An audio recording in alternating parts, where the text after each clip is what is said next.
You know, politics, like protests, are all considered local. I did this story, this documentary that you're about to see called The Three Hammers of Houston, because I came there one year. My friend Dewayne Muhammad took me around to meet these three wonderful men. And I decided, after learning about them and the work that they do in the community, that it was about time that the world appreciate some of the local people who do work, whose works and deeds go unsung, but are there and effective to help people. So we have, number one, DELOYD Parker, who created the Shape Community Center, which is a stalwart of the community. It's like setting the bedstone of the community. It's built like an African village, and it's there, and it emanates out from what it does, the work that it does. It uplifts seniors who make many of the decisions in the community by forming a council. It's just a wonderful, wonderful place. And besides that, it also helps people financially, legally, through all kinds of problems. The Shape Community Center, DELOYD Parker, hammer number one. Number two, we're talking about Mr. Ovide Duncantell. Ovide Duncantell became very famous in the 1970s when boys were being shot, black boys being shot down in the street by police officers. Ovide had enough, and he went up to the city council meeting and he made an announcement to the city council and to the world. He said, the next black boy that gets killed by the police, we're going to kill 10 cops. And it just exploded. Nobody believed that somebody would come with that kind of audacity and that kind of a message. And also, Ovide was the very first person in the continental United States to do a Martin Luther King Day parade. Now, this next person, Reverend Ray Martin, was just phenomenal. What he did was he organized the PABA, which was a boxing club, an amateur boxing club, and he got all of the ministers in the black community, many of them, to join and become boxers. Why? Because he wanted the young men in the community to look up to these ministers who were trying to make a better life and show them a better way. So, but what he really became famous for, and there are several things, was when he did an exhibition match against Muhammad Ali in his prime. Reverend Ray Martin knocked Muhammad Ali down 3 times, not once, 3 times during that exhibition match. And the word spread and he became very, very famous. Almost every major championship boxer has been to the PABA to share with the children and to help Reverend Ray Martin with his cause. So there are 3 hammers of Houston. A hammer is used to tear things down, but it's also used to build things up. And that's why I chose that title, The 3 Hammers of Houston. So here comes, y'all. Look out. Hope you enjoy this video. The 3 hammers, 3 of Houston.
what you've seen and what you've viewed is an overview, historical overview, history of SHAPE. So SHAPE is a walking history book. So all the pictures you see reflect 40 years plus of SHAPE's history. Dr. Marletta Karinga over here to the left, Dr. Dick Gregory over here, and all of these people on the wall are those who blessed SHAPE with their presence over the past 40 years. The bottom line is that SHAPE, Self-Help for African People Through Education, is a reflection of our past, a compilation of our present, and it gives meaning to our future.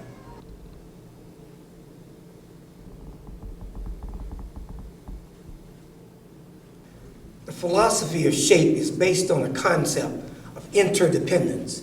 You know, we believe that we are part of a collective, and we're part of a body of organs, and these organs reflect interdependence. There's no greater, no lesser, no major, no minor. Every organ is equally as important as the other, but they gotta work together. And they're all part of that circle. The focus is on the family, which is inside the circle. So the circle that you see here is our circle of interdependence. Inside that circle resides the family. So everybody focuses on that family because the family is the most important entity, the most important part of the community. Strong family, strong nation. So interdependence says that I am because we are, therefore I am. There's no me without you, and there's no you without me, because we're all part of a circle, a family of interdependence. You know, and that's equated with the body. You know, the body's down there, you have all these organs in your body. You have the heart, the kidney, the lungs, and neither one of them can function independently. They need each other, but they have to work together. The kidney down here doing all this work, and the heart's getting all the credit. But if the kidney didn't cleanse the blood, the heart will pump some funky, some impure blood, some contaminated blood. You know, so they all have to work together. So every organ has a function, and that's what the foundation of the interdependence is based on. And we always start our program at the center.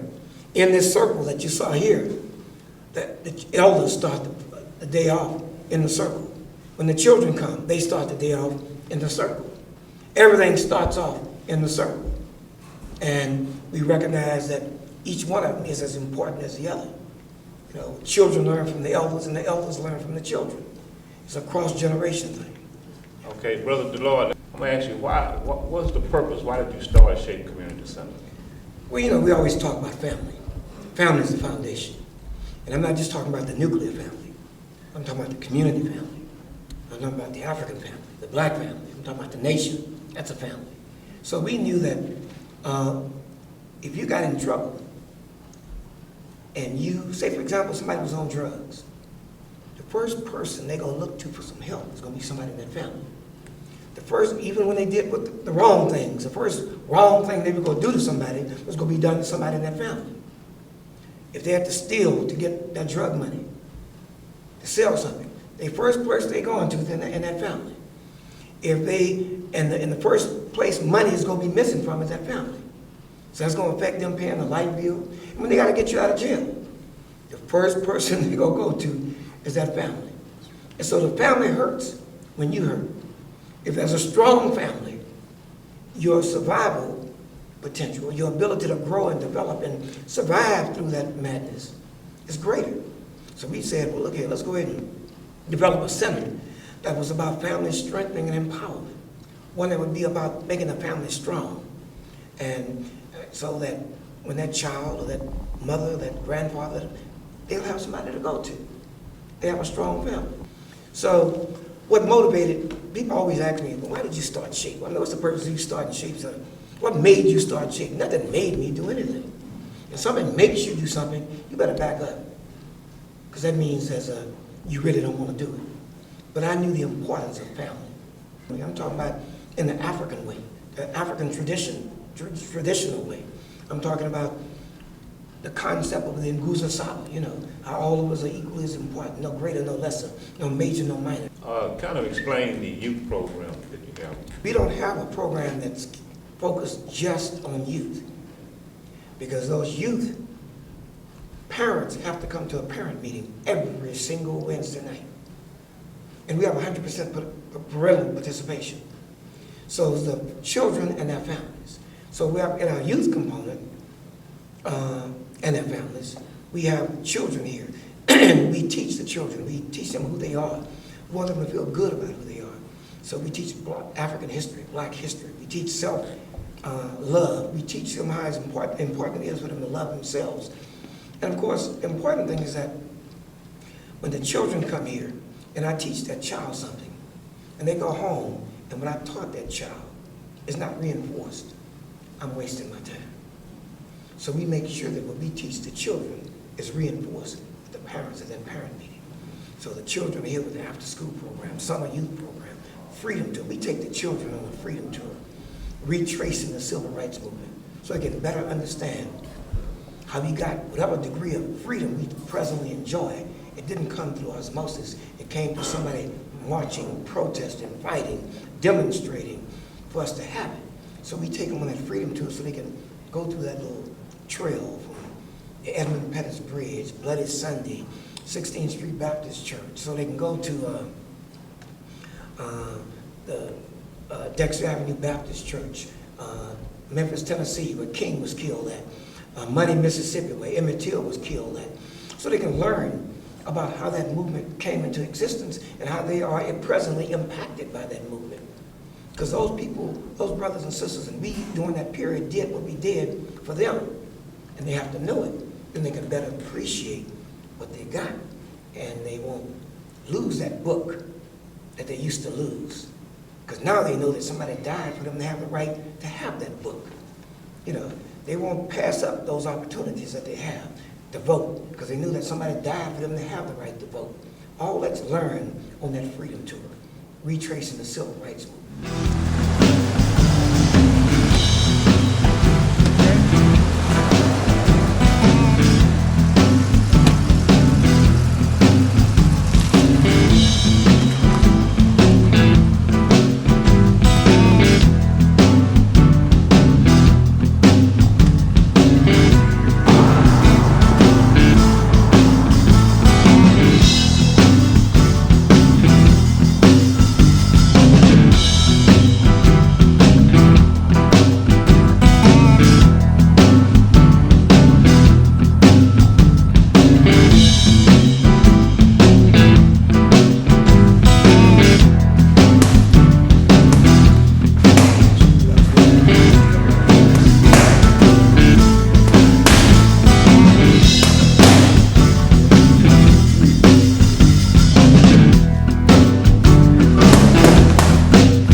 Everybody's talking about Joe Frazier. Everywhere I go, people talking about Joe Frazier. Joe Frazier this, Joe Frazier that. Call Houston, Texas. People talking about Joe Frazier. But there's one man I got to get. His name is Reverend Ray Martin. They call him Ray Martin. Listen, I was here about a few years ago, and I was about 35 years old, and got in the ring with this fighting preacher. And he knocked me down, knocked me out. But I got to get revenge. Reverend Ray Martin is in trouble. That Ray Martin right there, he's in trouble. Ray's in trouble. I got to get him. Reverend Ray, he got me 2 years ago. Let me warm up a little bit, Ray. I'm getting ready for you. Everybody talking about Ray Martin in Houston, Texas. I got to get Ray Martin. Ray got the boom. He knocked me down. He had this triple left hook he called the triple left hook. I didn't see it coming, but Ray is in trouble. Come on, Ray. Let's go get it on. Let's get it on, Ray. You scared? Come on, Ray Martin. I got you. I got you. I want you, Ray. You're in trouble. You're in trouble. You're in trouble.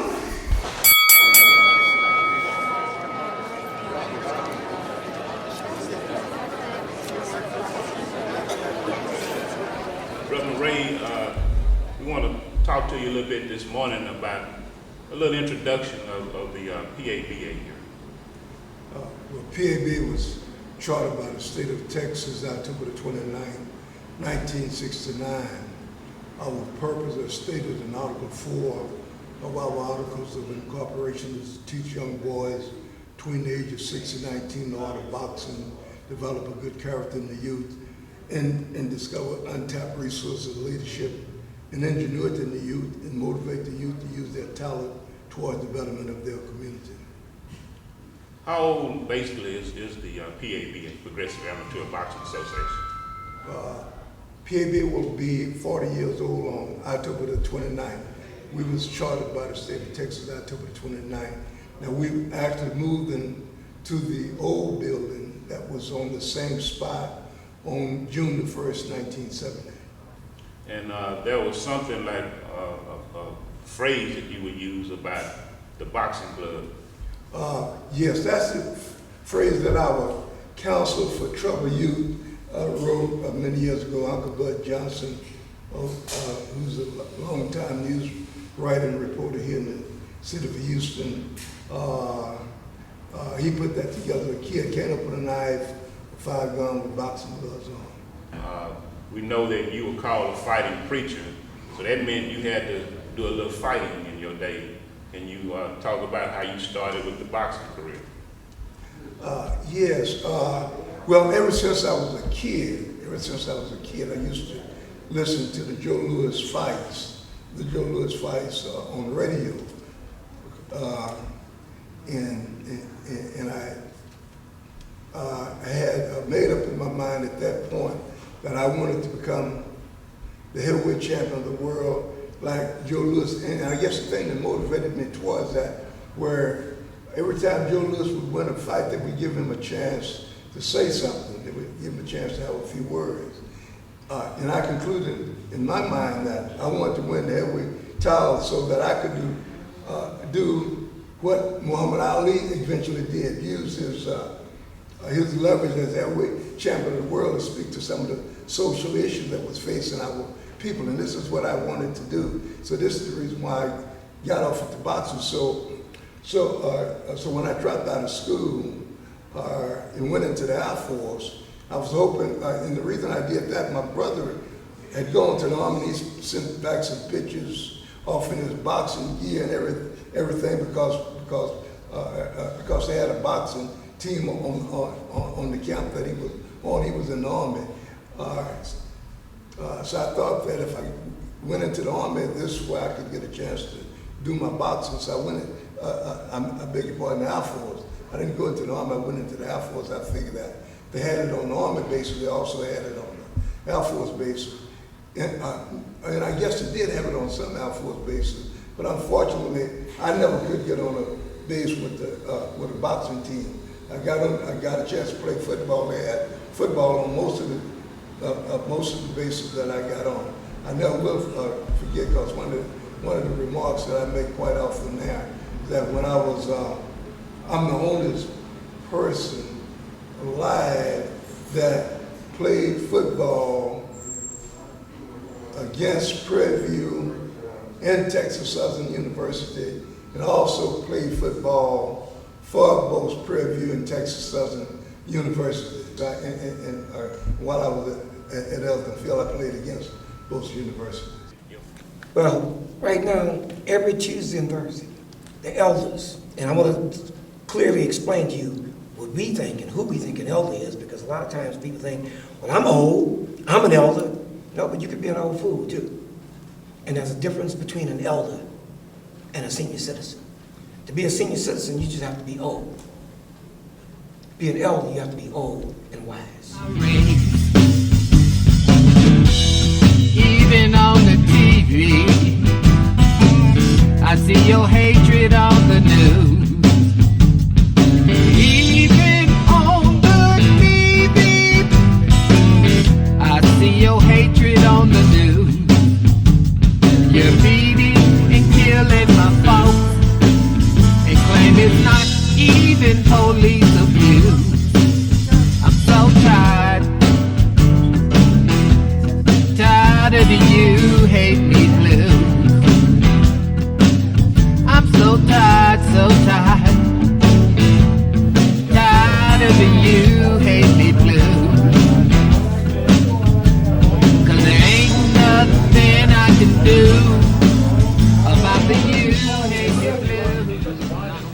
My name is Ovide Duncantell, and I am a veteran hellraiser in this town in reference to human rights.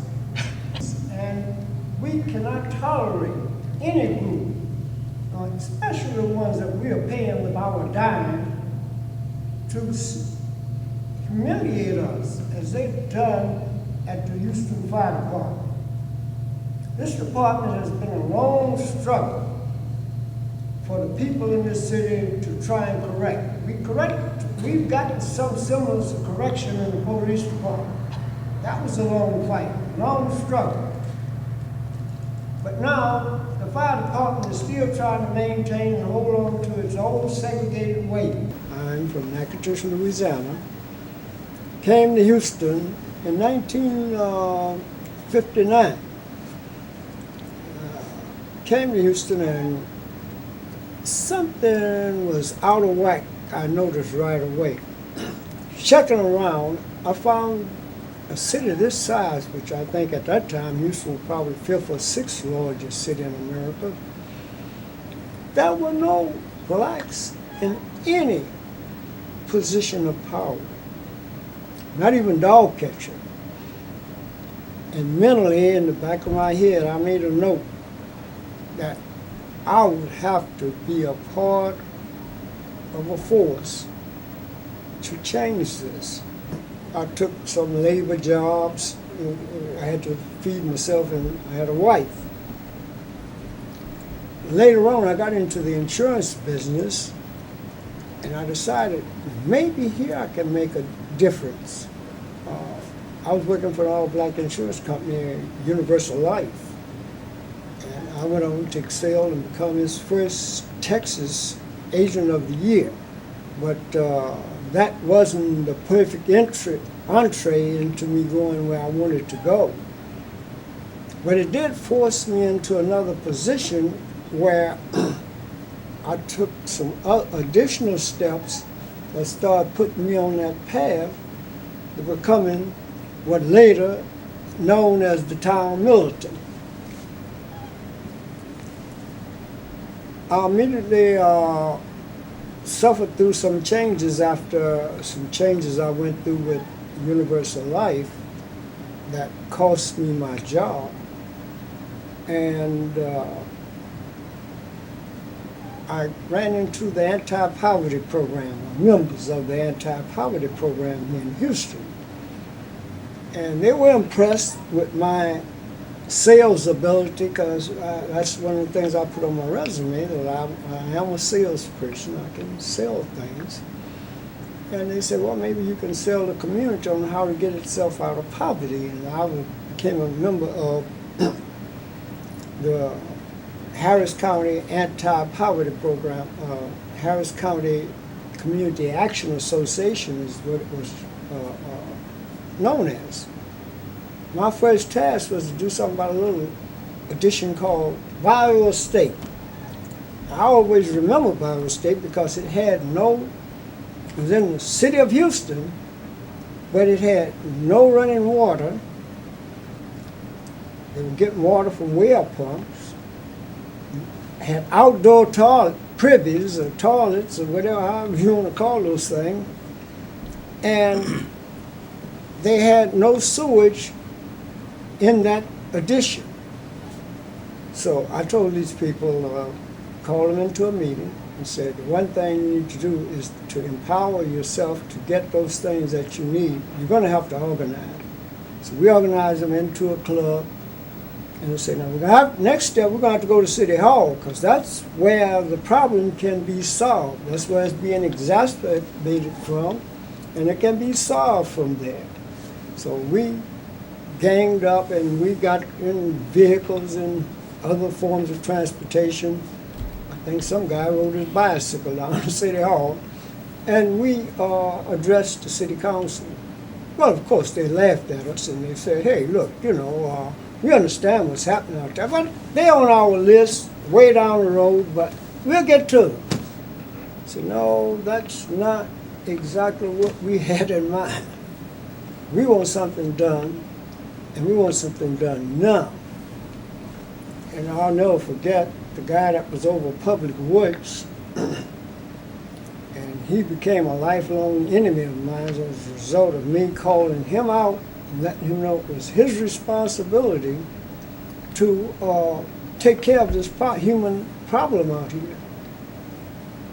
And I told him that we'll be there every council day until the job was done.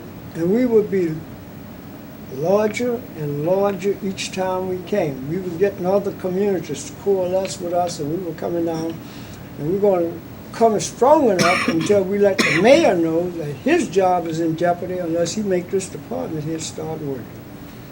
Well, we put on the pressure worked, and long story short, we got Iowa State water. They got indoor toilet. It was able to accompany themselves with indoor toilets.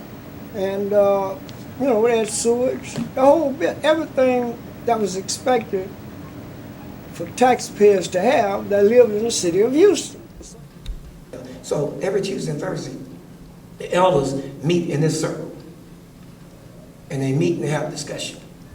They have exercise. They have opportunity classes where they exercise and talk and exchange and share ideas and talk about issues in the community and talk about what protests they may engage in, talk about how they should eat to live, and talk about all that kind of stuff they talk about in this circle. And they also have an exercise class. It's called Opportunity, a form of, it's an African exercise where they learn how to, they use, it's almost like Tai Chi, but it's unique, very unique. And after they exercise and talk and discuss and pray and do all those wonderful things, they go, if it's during the summer, we'll have some young people to sit in the middle of the circle and face them, a circle within a circle. And that's the young people, looking at them all across the circle and exchanging with them. It's a cross-generation, intergeneration learning experience. The children are asking the elders questions and learning from them, and the elders are in turn giving them answers and talking to them. And after they finish with that, elders go in the restaurant, and I cook a good, healthy 3-course meal for them. And they sit, you know, start their lunch off with maybe a fruit salad, because the fruit goes straight through you. And that's what you start off with. You don't eat fruit as a dessert, last. Fruits you have to eat first. Then after they eat that, they have a vegetable salad. You know, salad, green salad. After they eat that, I'll cook, prepare some stir-fried vegetables, maybe a veggie burger, or something healthy for them, with a salt-free seasoning, you know, and they eat and exchange and talk and dialogue, you know, during the time they're in the restaurant eating. And right after that, during the summertime, we would assign a child to an elder for them to mentor that child. The child has to be there to listen and both learn. A child over here and an elder over here, and they're learning from each other. And it's sinful for an elder to live 94 years and hoard that wisdom and don't share that wisdom with other children and other people. If they do hoard it, then we have to reclassify them and not call them an elder, because an elder knows that his or her responsibility is to share that wisdom. That's what makes him wise. So that goes on every Tuesday and Thursday. Elders Institute of Wisdom, and it's open to the community. Your family, how did they perceive you in terms of all the work you were putting in PABA? My wife has been quite instrumental in working with me, and I guess it happened to keep me on track mentally, spiritually, and morally, and just have been, I guess, without my wife, I never could have made it because my wife and I married maybe about 3 years after PABA came into existence. So she drawn along with me, right along with PABA, helped to build PABA and develop it into what it is. Okay. Now you are called a fighting preacher. Yes. You know, I was actually called into the ministry. I was a member of Trinity United Methodist Church under the Reverend Dr. Robbie Hayes. That was back in must have been around the early 60s, during the early 60s. I was a student at TSU, and one of the guys encouraged me to come to church with him. I came to church, and I felt in love with the way that Reverend Hayes was presenting his message, presenting his sermon. And I guess my whole method of preaching come more from the way that Reverend Hayes delivered his message than anyone else that I've heard, because I just kind of, like I say, felt in love with the way that he delivered his message. But about 4 years after I was at Trinity, Reverend Hayes was called to become the president of Wally College. And I stayed there a couple of more years, and then I left and came to Jerusalem Missionary Baptist Church. And I guess the surprising thing about all of this is that when I left Trinity, I'm thinking that I'm going to be able to go to Jerusalem, because I thought that Trinity, the method of their service and the way that they presented their services and everything, I thought it was on such a high level. And I said that I could go to Jerusalem, kind of teach them a few things that I learned here in Jerusalem. But when I got to Jerusalem, I found out that they knew a little bit more than I thought they did. And anyway, the pastor there, the Reverend David Leon Everett II, David Leon II, who was the first member of the Houston School Board, took the license and ordained me into the ministry. I was called to the ministry there at Trinity, but I was actually licensed and ordained by Reverend Everett at Jerusalem Missionary Baptist Church. Some of your famous sermons, can you give a title of some of them? That mean the most to me is are the two that I recorded. One is Black Preacher, Where Are You? And the other one is The Three Laws of Destiny. Now that's not to take away from my testimony that I also recorded, the Informal Conversation with God, Part 1 and 2. Okay. We understand that a section of the Black Panther Party back then in the late 60s, early 70s, were trying to start a chapter here in Houston, and a few things took place. Yes, I remember the Black Panther Party real well, because when we moved into this building in 1970, that's when the Panther Party was getting set up on the corner of 2M and Dowling, just one block over. We was on one side of the Emancipation Park, and they was on the corner on the other side of the Emancipation Park. And called Hampton, who I did not know at the time. I didn't know Carl at the time, just knew of him. I really didn't know too many members of the Panthers. I just seen them there and saw what they was doing and everything. I never did myself see anything wrong with it, because the word had got out, and somehow I had found out that their purpose for being there was because, if you remember, during that time, the 2800 block of Dowling was covered with prostitution, all type of vices was going on there, and it was, and their purpose for being there, what they wanted to do was clean that area out. And I guess one of the most blessed things that happened to me, to me on the Sunday evening, that Carl got killed. Just so happened earlier that day, because I used to go to Jerusalem Missionary Baptist Church in the morning. And when I would leave there, Raymond X was the head of the temple number 45, the Muslim. At that point, I would go down to the other service after I left Jerusalem. I'd go down and listen to Raymond.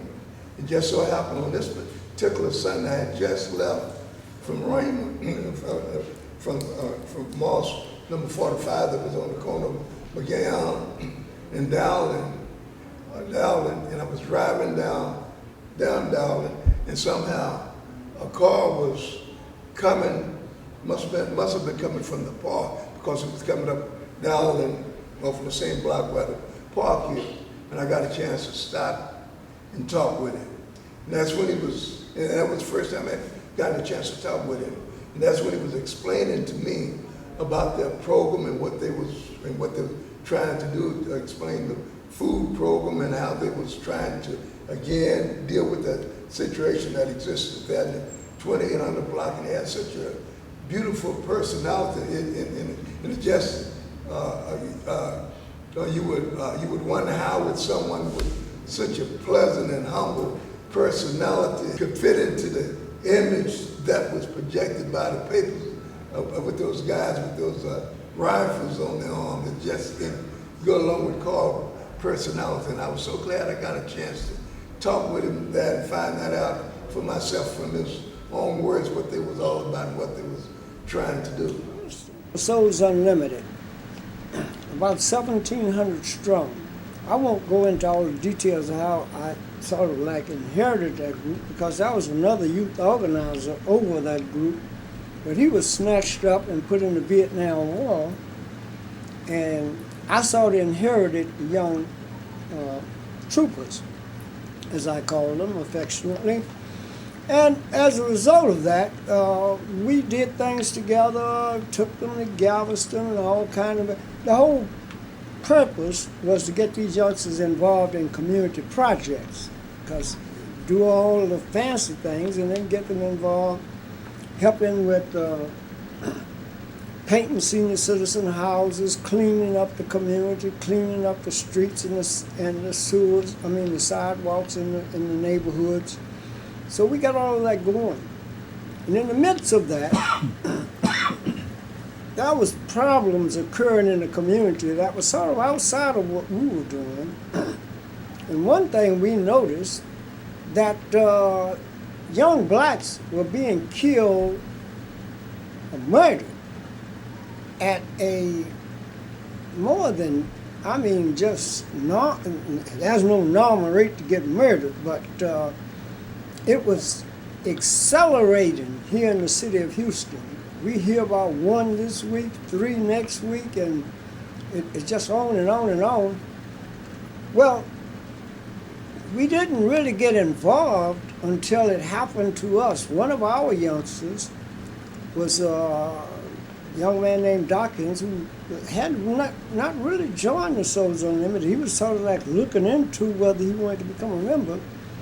But he hung around our group, and one afternoon, headed out to Sharpstown to go pick up his check. He asked the young man to give him a ride. Turned out, to make a long story short, the ride was stolen.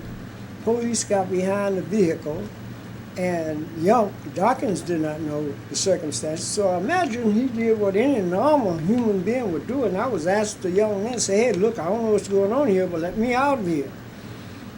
So he turned off of Holmes Road down a side street in Sunnyside, and Dawkins, he stopped the vehicle. Dawkins jumped out. The cops was right behind him on their tail. You can't lose a cop chase. Anyway, Dawkins jumped out of the vehicle to run and distance himself away from that. The cops stopped also. They got out of their vehicle.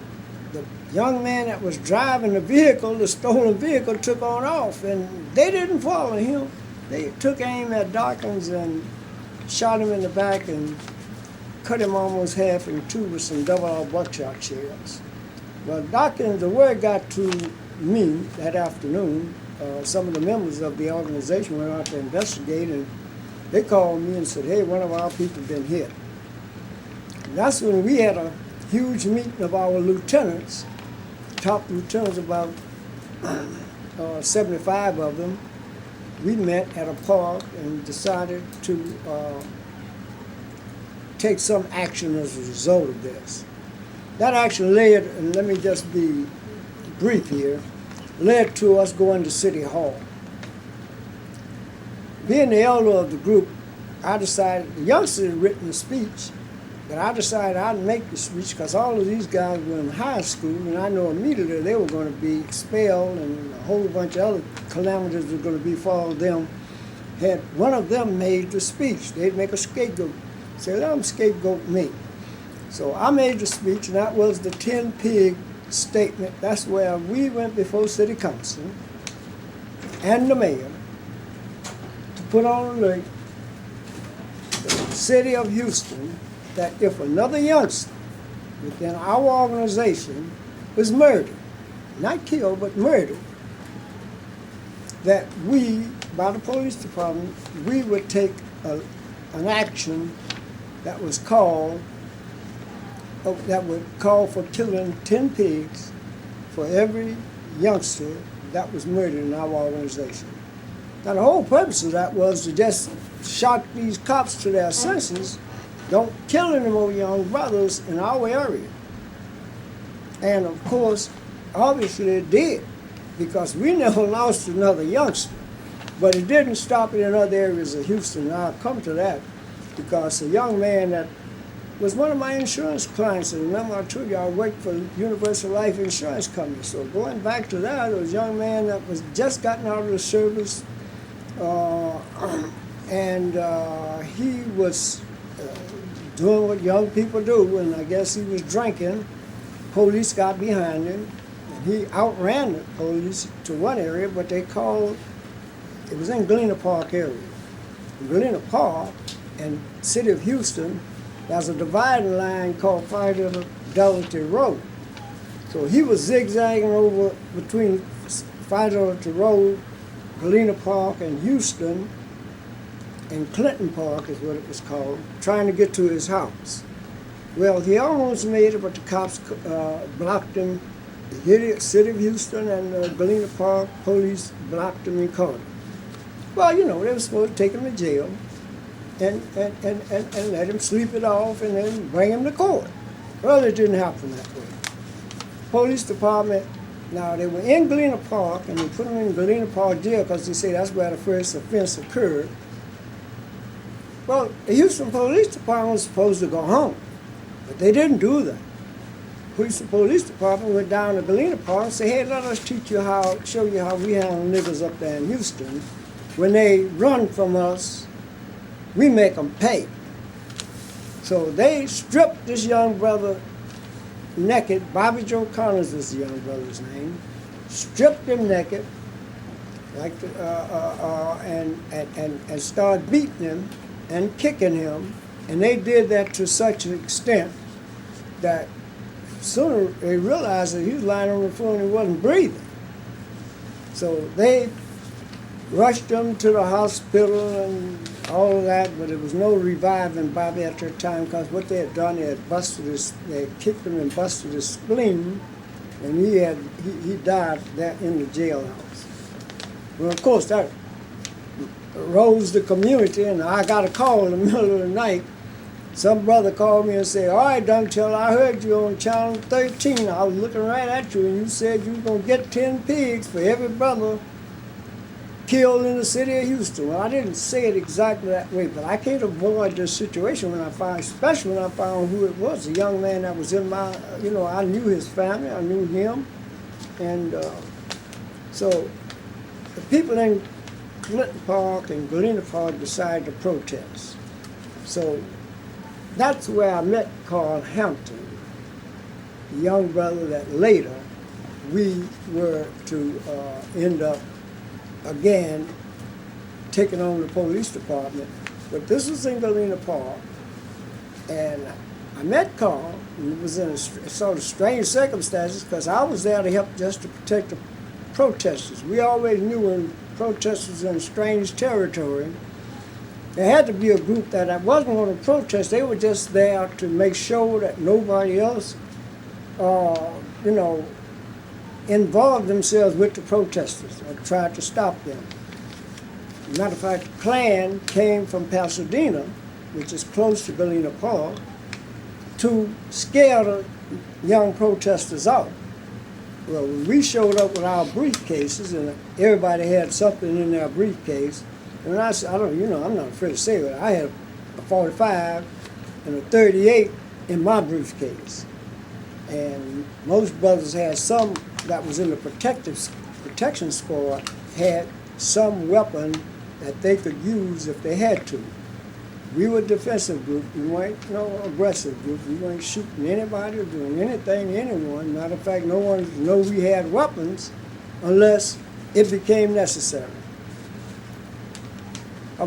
One of the city workers was going around with a with a mosquito spray truck, spraying the demonstrators with the spray mist to run them off.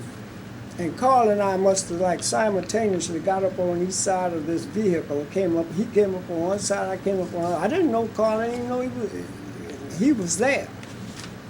Or if I saw him, I didn't know who he was. And we both sort of like simultaneously told this driver to stop this vehicle. And told him if he didn't, something bad was about to happen to him, right quick, right fast. And we told him to cut it off. Well, he just looked at me and he looked at Carl, and Carl was a little smaller, slimmer and smaller in stature than I was. So he ran out, almost ran over Carl, almost knocked him down, and ran out of the vehicle. And left it there sitting in the road smoking with the fog going. And Carl and I looking at each other, we don't know how to cut this thing off. So finally somebody came over and turned off the thing. And that was my meeting with Carl Hampton. And we sort of met, talked, and while the demonstrators was going on, and sort of swore allegiance to each other, because we knew we had probably far bigger than just what was going on here in Galena Park. Okay. Yeah, during the school year, we picked children up from maybe about 12 to 14 different schools. We go and receive them from the school, bring them back here.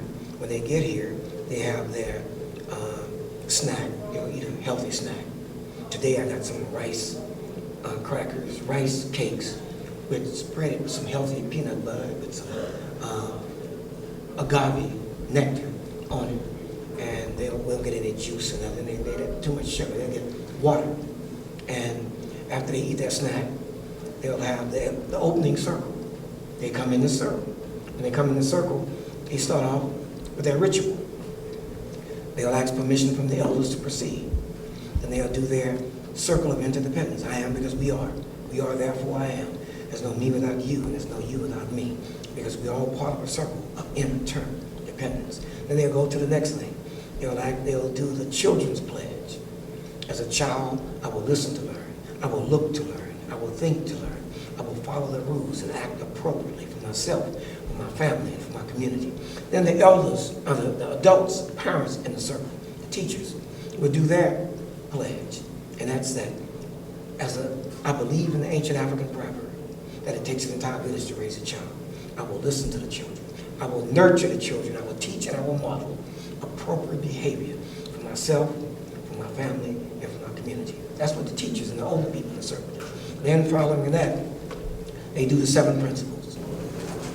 Unity, self-determination, commitment, responsibility, cooperative economics, purpose, creativity, and faith. They have to say this principle and say what they mean. And they ask for a proverb from one of the elders, or one of the students in the circle. And they have to cite what the proverb is. And after they do that, they end it with one big harambe. And then they go back to the chairs and they get ready to go to their classes and to do their homework and whatever else they do. Maybe their yoga classes or whatever else they do during the evening, but they have to focus on getting their lesson, their homework, and learning to the computer room. So that's every Monday through Friday, the children are here. And then on Saturdays, they're here for other activities. That's the after-school program. We also understand that you were instrumental in helping to get one of our other personalities, a strong black leader here in Houston, Texas, Brother Ovide Duncantell. You were kind of instrumental in helping him to come out of a hostile situation. Can you explain that or talk a little bit about that?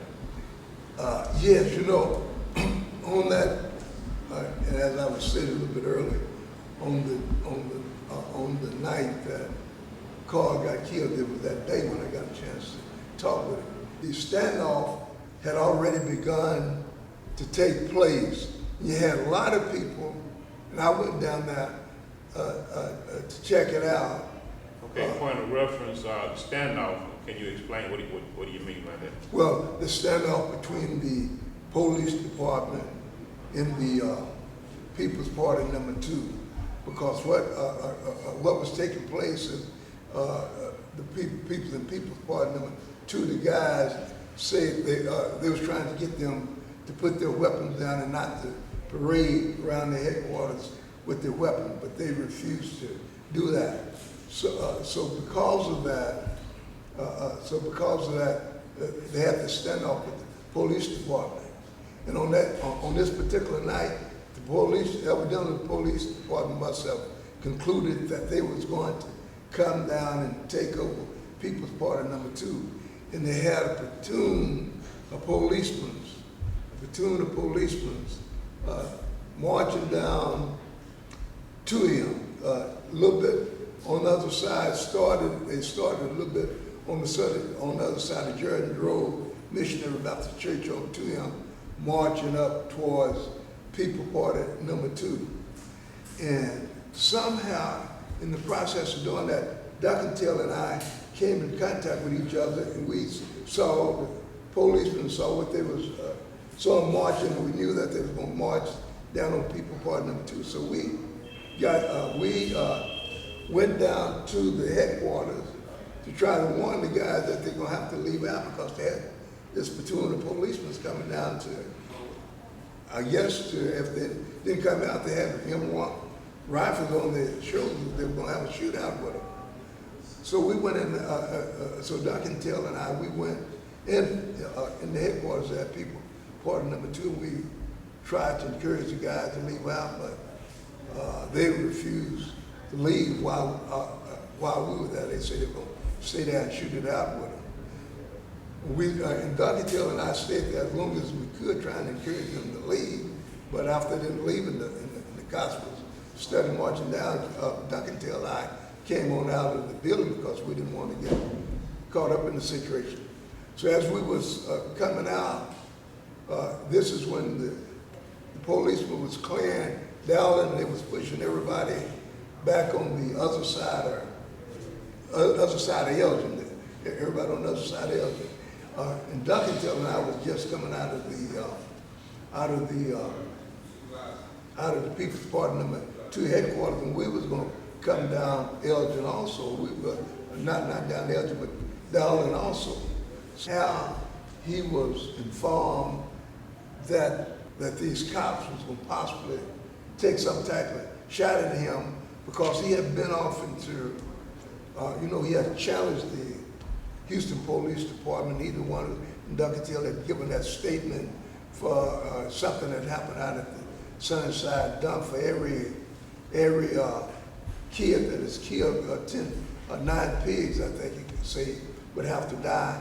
So because of that, they was after Dunk. So I was trying to help Dunk get out of that situation because Dunk, something had happened to Dunk, and he got the word that they was going to possibly try to take his life. I was trying to shelter him, and then we was moving down towards Elgin, but somehow off in the process, he also was able to get out of sight, but the place was packed, so he got lost even further off in the crowd.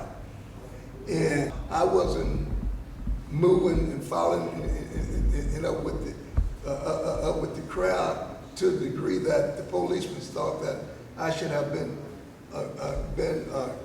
up with the crowd. So they came and singled me out from everybody else that was walking, and that's when they put their M1 rifle in my back and pushed me and told me to walk up, to walk faster. So when I got to Elgin, everybody else could disperse and go wherever they wanted to go, but they kept pushing me, and they took me to the paddy wagon that they had at this little service station over here. It wasn't the same name at that particular point. Matter of fact, it was a black guy who was running it at that time. But anyway, they had this paddy wagon set up there, and they made me get off into the paddy wagon, and they took me to jail. And I had to spend the night in jail. And off in jail, they had I ran into the late Congressman Leland was in the same cell that I was in. Kelton Sam, I don't know if you remember Kelton Sam, but Kelton Sam and I worked together over at Hope Development under Reverend Earl Allen for a few years when first got started, I spent that night in jail, and those were some of the people that were also in the same cell that I was in. The place was packed out, and I don't know if everybody off in jail was a part of the route, if they was in there for something else, but the place was packed. And one thing we noticed as community activists, we noticed every time the city was ready to drop a garbage dump in near one of our communities, they would start a side attraction, a sideshow, to get everybody, divert everybody's attention from what was going on in the garbage deal, especially if we were well organized in terms of stopping the garbage. As a result of making the 10-pig statement, my apartment manager decided, the owner of the apartment decided that I had to leave. I couldn't live there any longer because he felt the cops were going to come out and burn the building down and kill me and everybody in it, and he would be responsible. So he issued me the traditional 3-day notice to vacate, and then after that I had to go to court out in Pasadena, right. And it was this move that I had to go through, or this scenario I had to go through, that later led to us endearing power to ourselves through some institutions that we didn't have before. That's right. I had to go to Pasadena because I lived in Sunnyside, and black folk in Sunnyside, if you were being evicted, you had to go to Pasadena, Texas, to the redneck court out there, Justice of the Peace, which was right next door or right down the street from the Ku Klux Klan headquarters. That's right. And you had to be tried there. I went in, and the judge told me I had 7 days to get out of this apartment. And he said he wished he could narrow that down and make it 1 day or less than 1 day to get my ass out of that for what I had said and done. So he gave me the 7 days, and I told the judge, I said, well, I paid up for 2 weeks, and I don't plan to go anywhere in 7 days. And I walked out of his court and left, got in my car and came on back to Sunnyside. Picked up my gun, got on the door, and here's where I like to really compliment my wife. Most black women would have taken off, running when you came back to the house and said, hey, let's get this stuff and get out of here. Tomorrow they're gonna come and throw everything out in the streets. Because that time they did not do what they do now. That's when right. They evict you, they take your stuff and put it in a storage bonded warehouse. Right out there on the curb. That was a result as a lawsuit. Now I didn't start that when somebody else did. But then they would throw your stuff out in the streets, and while you were away from the house, the neighbors just picked over what they want, your television, right. Whatever they want, yeah. And it was in the ditch. That's right. Well, they were going to come and do that to me. Well, I told the judge, I said, you send them on out there, and I'll be waiting for them when they come. And they were by law supposed to come and evict me from my house, and I was standing on this door. Now, when I had to go and relieve myself bodily or whatever, guess who was standing on the door with the cap on that looked like me? It was my wife, Naomi. That's right. She's something. She's a soldier. As a result of my trip out to Pasadena, I came back and asked the attorney, Pink, how can we change that situation? He said, well, what we've got to do is just redistrict this county, and we can have justices of the peace. Right. I said, well, what does that take? He said, leading up votes down there on the county commissioner's court. You have to have 3 people. They got 5. 3 of them have to vote to redistrict. I ran for county commissioner's court just to get in position to put somebody on that court. Put a 3rd man on there. Long story short, we got the county redistrict, and we ended up with 2 justices of the peace for the Hispanic community and 1 for the black community, which is May Walker. And constables. And 2 constables. Right. 1 constable goes 2 justices of the peace. We got 2. The Hispanic community got a constable and 2 justices of the peace. Right. As a result of my action of doing that. So we changed the political structure, and I was able to help do something about it. All right, I was reverting back to an incident that happened at Texas Southern University, and I was trying to tie in this relationship with activism and the garbage dumps and how it related to the city of Houston, and always some tragedy befell our community once the city had decided it was going to drop garbage or keep garbage in our community. Well, we were fighting real hard to close what was called a home road dump in '67. And was successful, were gaining success and upper hand because the crowd was getting larger and larger, the protest was getting bigger, and the threat was that people were getting ready, willing to lay down and stop the garbage trucks from coming into the entrance into Holmes Road dump. Well, obviously the city had to find some way out of this dilemma. Now, simultaneously, over at Texas Southern, the youth at that school was protesting the fact that Texas Southern main entranceway between this dormitory and some of its buildings, academic buildings, was a runway and a speedway, to be exact. And Wheeler Avenue was just wide open, and the students was asking that it be closed. Say, this is insane for people to be speeding up and down. These kids cannot walk or go across to the class. And I think 1 or 2 kids had gotten hit over that. So the pressure was on from the students to close Wheeler Avenue right where the university area was. Well, the city had said that could not be done. It was not going to be done. And the protest was going on, so in order to take the attention away from the garbage dump, the police started an incident at Texas Southern University. And that incident grew and grew and finally ended up with some cop named Blaylock, I think it was. Somewhere, somehow he was shot in the buttocks by somebody, and we don't know who and don't know until this day. But anyway, they put it on the students that was actively participating in setting up roadblocks to keep cars from coming through. So they took it out on them, and here come cops from everywhere. So they surrounded the dormitory and said they knew who had done shot this cop, and they wanted them. They wanted a full dress. You know, everybody come out the dormitories and all that, and they had kids coming out of the dormitory in all state of dress. Some had, it was in showers and stuff, and some of the kids refused to come out. And the cops just started unloading bullets in the place. 300 rounds of ammunition was shot in on these students, and it's fortunate that nobody of the student group were murdered. I would have been murdered if anybody had gotten hit, because they had no real reason to be there, no real reason to be shooting into the university, because nobody at the university had done anything other than students were protesting and peacefully trying to get a road closed.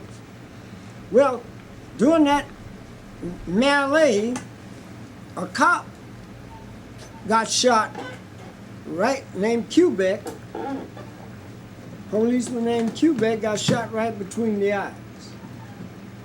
And they tried to figure out what had happened here. First they wanted to say the militants had shot Quebec. But then they thought about that. They said, even if they did, we can't tell these niggas that they done shot a police and killed a police officer. That could catch on. And they realized that we got a vulnerability. So they said a bullet that they were shooting of the 300 rounds they shot up on the building hit a building and bounced back over 300 and some yards and popped Quebec between the eyes. Well, that's how that ended, but I mean, that's how that went for his death. But there were 5 youngsters that was involved in, including Leotis Johnson and some other guys, that was charged with inciting to riot, which led to Quebec's death. And all these brothers went on trial, and I think successfully all of them were acquitted. Yeah. They took the case down, and where was it, in somewhere right outside of Houston. It escaped me now after 40-some years. But they were all successfully acquitted. Now, I know we have a Kwanzaa program that we do annually.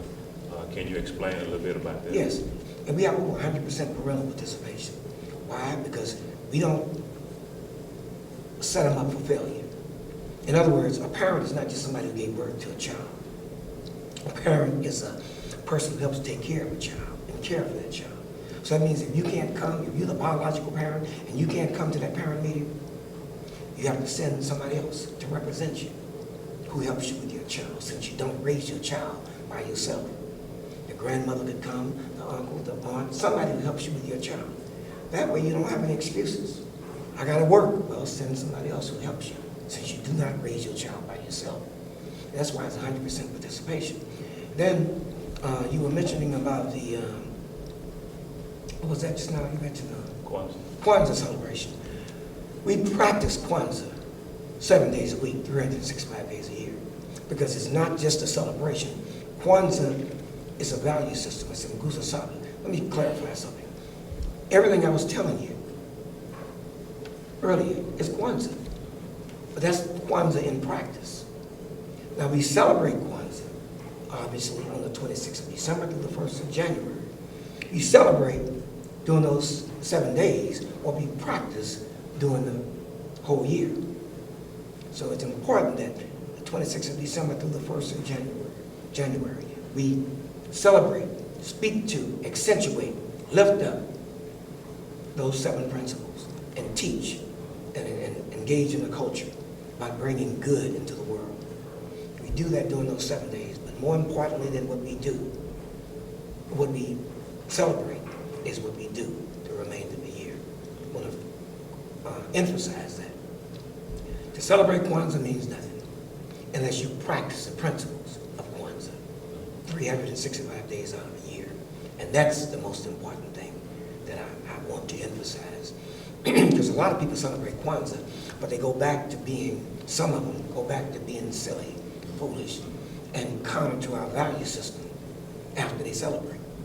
And that's not what we want to do. If I may, how did Kwanzaa originate? Well, Dr. Muhammad actually came up with the celebration, the holiday celebration. He created it because he felt there was a need for us embracing our value system, something that we can hold on to and build on and strengthen our families. He created Kwanzaa because he thought that African Americans, we needed our own celebration. And in the context of having our own celebration, we need our own value system. And we don't mind sharing with other people. If the world embraced those value systems, the world would be a better world. So it was created by Dr. Maulana Karenga, but I don't want to stop there. He came up with it, but he didn't just pull it out of the sky. He did research and study. He looked at Africa across the continent and learned and extracted from those African experiences, from that African culture. I know, like in East Africa, you have the Nguzas, you have Saba Saba, they celebrate the feast. In Nigeria, they have the Yam Yam Festival, where they celebrate during the harvest, So whatever Dr. Karenga got, he made it unique to our experience here in North America, but he extracted from his knowledge and his wisdom of other African people throughout the world, in particular in Africa. So it was, and by the way, many of us had already been practicing Kwanzaa because our culture reflects that. Many of us, before the Kwanzaa celebration was created, we had been practicing Kwanzaa but didn't know what to call it. Didn't know it was Kwanzaa. By doing collective work and responsibility, by doing cooperative economics, by being creative in what we do, by having faith in ourselves, our parents, our teachers, our leaders. We have been practicing it all along, but we had to put it in context, and we had to develop it, and that's what Dr. Karenga did. He brought it together, put it in its proper context, and made it suitable and feasible for us to practice it throughout the world. So millions of people celebrate Kwanzaa, not just here in North America, but all over the world. Now, SHAPE is a nonprofit entity, so where do you get your manpower? Well, 90% of our staff are volunteers. Okay. That's, again, Kwanzaa, collective work and responsibility. We have students that come from TSU, U of H, from any university in the community to come to volunteer. Some of them come to do their internship here. Some of them come to do their psychology, volunteerism here in psychology. Some students come from the high schools. They have to do 100 hours before they can graduate from high school. They come and do it at SHAPE. Some people just want to volunteer. So we have hundreds upon hundreds of volunteers who come to give back. Then those people who came through SHAPE as children come back and give back. They volunteer back into SHAPE. So, and of course, SHAPE Center is not a government institution. Our money comes from the people. Again, practice the principles of Kwanzaa, cooperative economics. When you gave us $100 last year, and then 100 other people gave us $100, hey, that's $10,000. That's cooperative economics.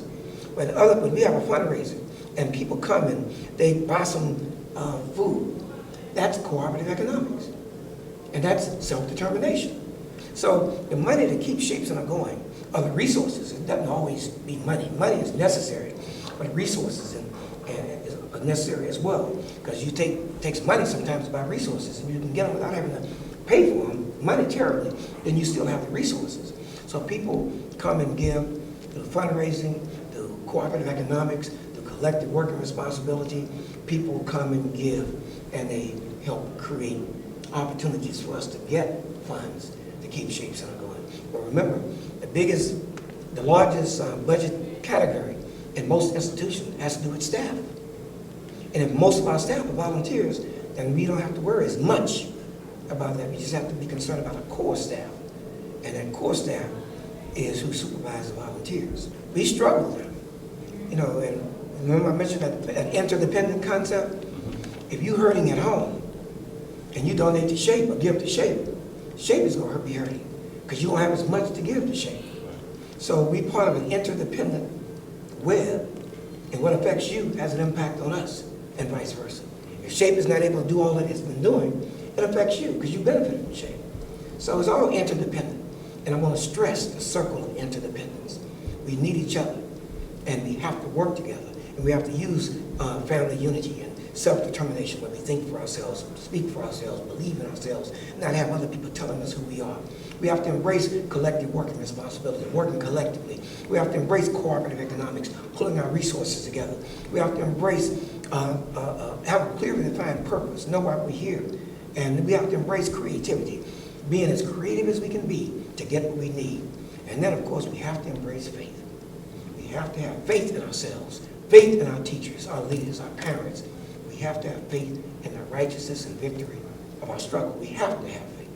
And those are the 7 principles that help us to get through all of this. And you're doing an outstanding job here in the community. And brother, to have a brother like you, we're blessed.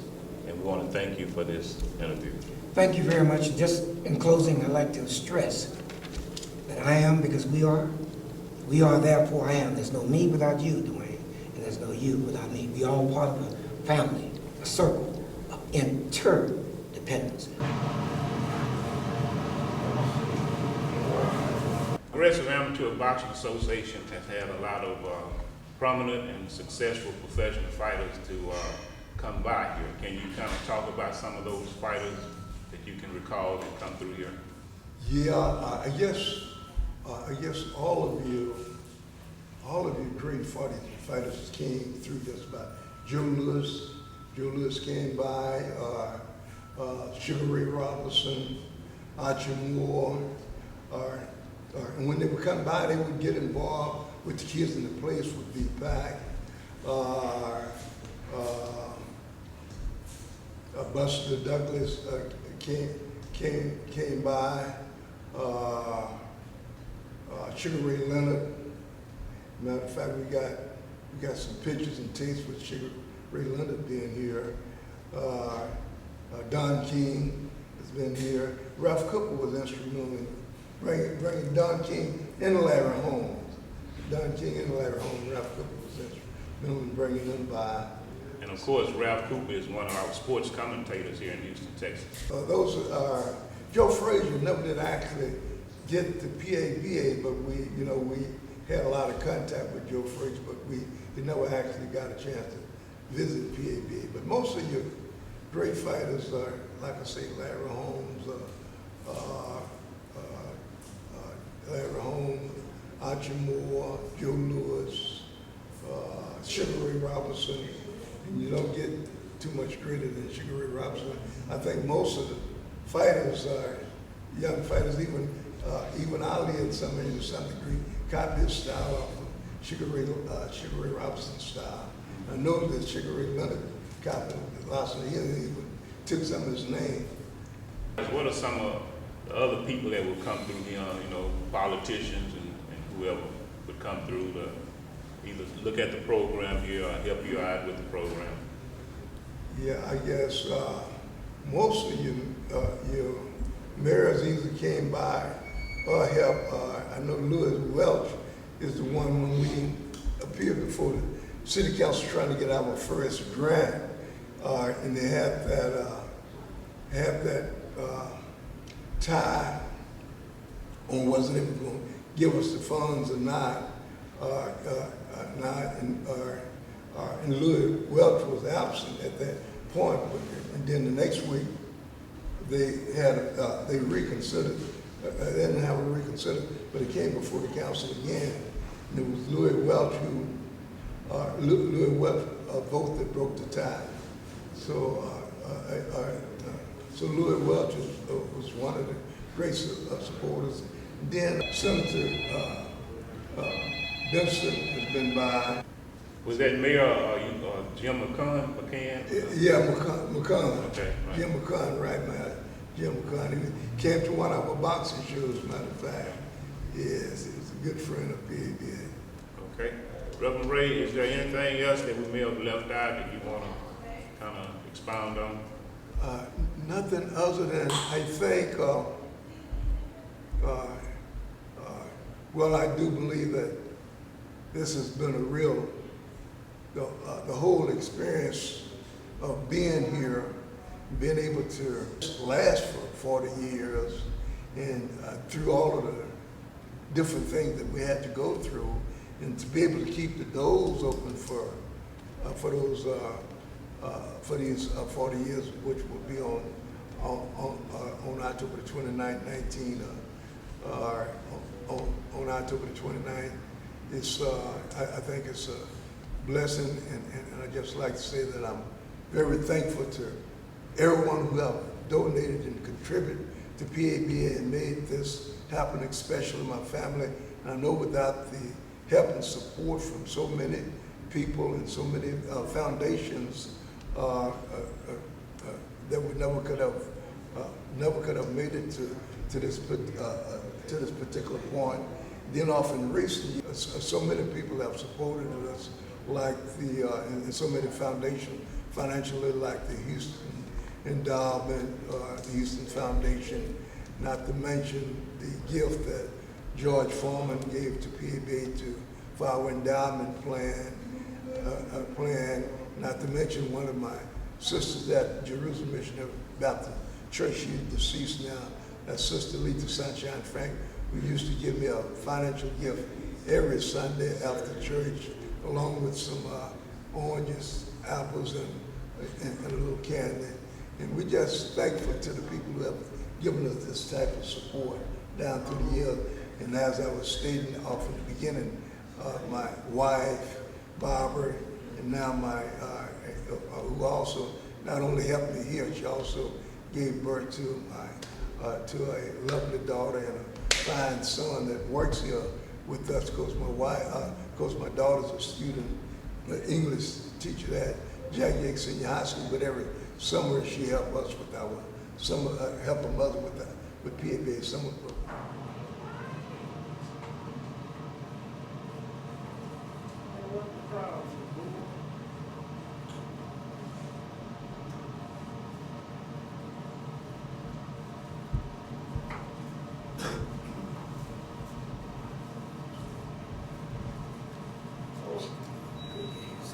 Well, the food we prepare here is all vegan. All vegan. That is, no animal products, dairy, no iodine salt, and no refined sugar. Because we know all these products cause diseases in our people. High blood pressure, colon cancer, liver failure, diabetes. We run the gambit in that. So my wife and I decided to open up this restaurant due to some things occurring in our life. Sometimes you can be heading one way, like Jonah in the belly of a whale. He was heading one way, God wanted him to go another way. So the whale swallowed him up and spit him where God wanted him to go. So that's what happened to us. So we're now here by the good graces of Shape Center and DELOYD Parker. Master strong, man. No. Get all kinds of people. Still drumming, man. People think that eating healthy is expensive. Getting sick in America is way more expensive. Trying to recover after you got sick is way more expensive. And all too many of us, in particular as African people, we are actually dealing with disease that are directly diet related. And people think that the generation of disease is high blood pressure, but it's really coming from the fact that we've been eating that way for generations. It's not no disease that follows us as naturally just genetic. We don't inherit with high blood pressure. High blood pressure comes from how we eat and the folks we have to deal with. So we start here. That's where the elders eat that good meal. That's where they prepare healthy food. And so every Tuesday and Thursday in particular, the elders meet here, and then throughout the week, people are able to come in and eat healthy food. But also on these walls are pictures of elders. These are pictures of elders all over the walls.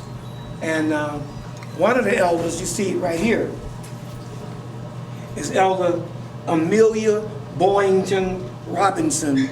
If you remember the Edmund Pettus Bridge where Bloody Sunday took place, she was on that bridge when they were crossing that bridge fighting and protesting for the right to vote. Amelia Boynton Robinson. She's been to Shape and she spoke to, she's about 98 years old now. And she spoke to the elders here, and here we presented her the staff. This is the staff that we presented to her in her honor. But on these walls, you have nothing but elders, wise men and women who continues to give back to the community.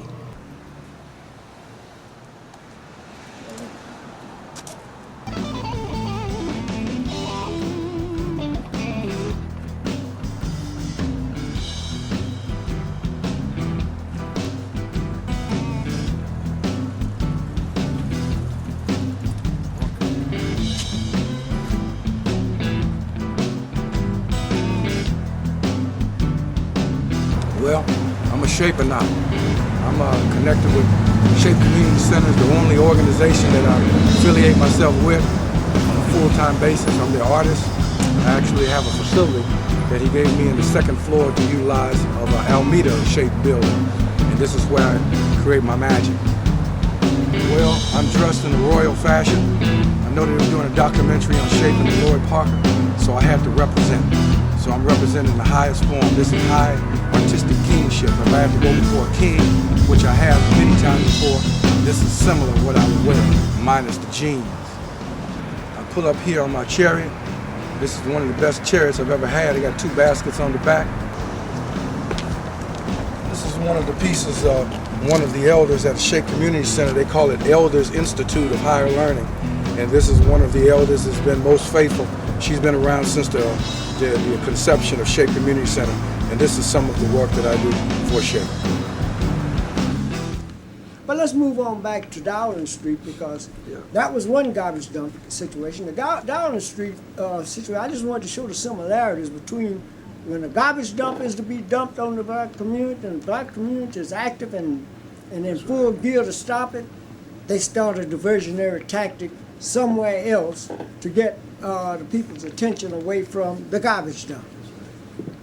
Garbage dump had started out, matter of fact, in front of Herman Schultz's house. Yeah.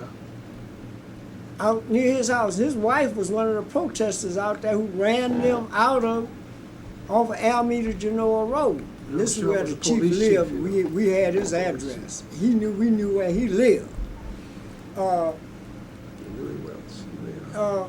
Later they were gonna move that same garbage dump behind a school over there off of Belford. What is that school over there? Right behind that pub. Yeah, on behind Belford. Sunnyside Park, yeah. Sunnyside Elementary. But Sunnyside Elementary right, School. it's young elementary. They're gonna now. put it right behind the school. Well, they know we weren't gonna let them do that. So we went out and ran them out of there. But they went to their main target where they originally wanted to go, and that was out on Kirkpatrick Road, because they was already out there grading the Right. road when they couldn't go at Sunnyside School. And they were going out there where we caught up with them, and we were protesting, had people ready to lie down the streets and stuff. We knew a tactic that would stop the garbage trucks. We had women, some pregnant, would lay down in the road, and we standing there with our briefcases. I'll just put it that way. So anybody run over one of those ladies, she's pregnant, run over her, and you're gonna see the damnedest excitement you ever seen out here in this community. So the trucks stopped. We had stopped the trucks, and they were at a standstill. So they had to come up with now again with the diversionary tactic. 2 cops driving down Dowling Street saw some young brothers, and this place had already been targeted. People Party 2 headquarters. They were in front of People Party 2 headquarters, which was a forerunner of the Black Panther Party here in Houston. They were handing out the Black Panther papers, selling the Black Panther papers. 2 cops pulled up and said, "Boy, what are y'all doing?" I said, "Sir, we're selling the newspaper." Say, "We want you to get your asses off the street here. You can't sell that paper here in this town. That's Black Panther, and we don't want it here in Houston." The youngster just kept holding the papers out, saying, "Sir, do you want to buy the paper?" You know, they wasn't afraid of none of this. Well, they did that Richard Pryor thing. Say, "Look, boy, we're going to make the block, and when we come back, y'all better have your asses out of here, or we're going to take you, we're going to whip you. First, we're going to whip your black asses, and then we're going to take you to jail." Well, these youngsters, when the cops came back, they was holding the paper out. "Do you want to purchase the paper?" Cops jumped out the vehicle, but by that time, Carl was coming from his apartment to the office building. Now, there's a law in Texas, and you need to know this, that I want to establish that Carl wasn't doing anything illegal. That if you transport money from one place to the other, and if I'm not mistaken, as of this day, that law is still on the books. Carl was coming from his apartment. He had money for the organization he's getting ready to send to headquarters in California to the Panthers for that paper. And he had a 45 bandolera on his chest. And when he walked up at the time, the cops was accosting these young men. He said, "Hey, hold it, what's going on?" He was right in front of the building. And Carl said, "Look, the cops said, 'Look, we told these boys to get their asses off the street. They can't sell that paper here.'" Carl said, "What do you mean, man? This is America. You ever read the First Amendment?" And while they were in the course of having that conversation, the cop noticed Carl had this gun on his shoulder. He said, "Hey, boy, is that a real gun?" Cocked his head and looked at the officer's gun and said, "Is your gun real?" He said, "Yeah, well, boy, give me that gun." He said, "Give me yours."